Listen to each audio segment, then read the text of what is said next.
Welcome to another infographic instant with Brian Michael.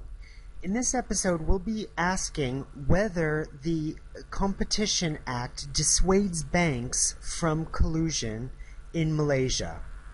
Now, as an overview of the paper from which this infographic comes, we look at the extent to which the revenue penalties contained in the Malaysian Competition Act would likely dissuade Malaysian banks from engaging in anti-competitive behavior.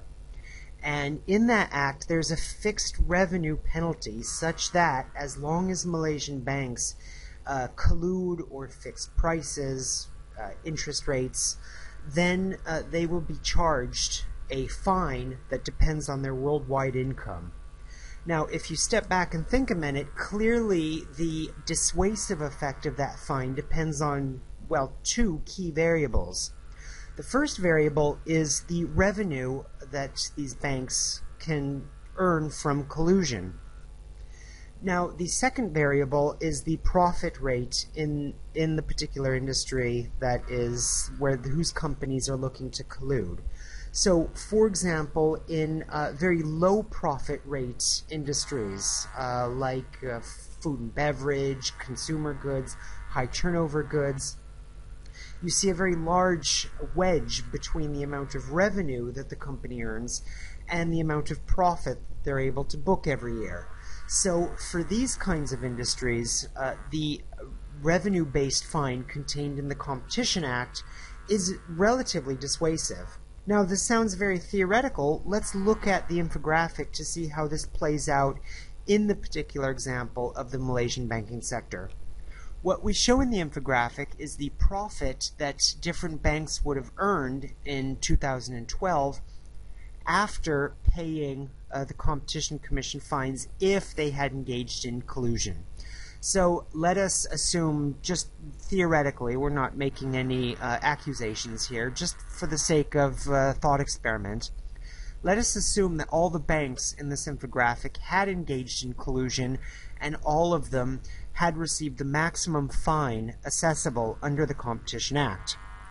Well, after they had paid that fine, which is a revenue-based fine, we show the profits in this infographic.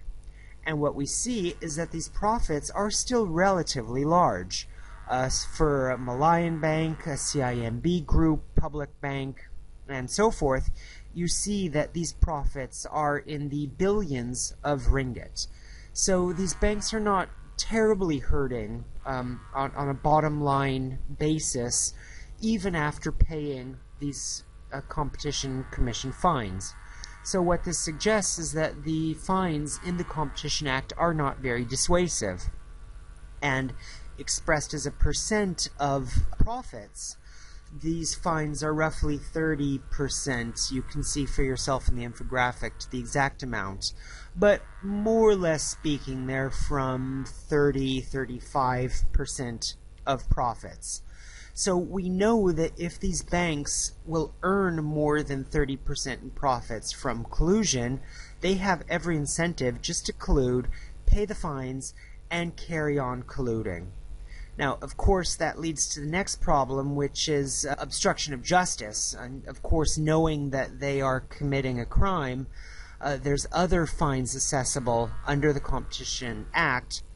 And in the paper, we show how even if they pay those fines, in addition to the fines from colluding, these banks would still make reasonably large profits, and almost all of them do, with some exception. This has been another infographic instant with Brian Michael.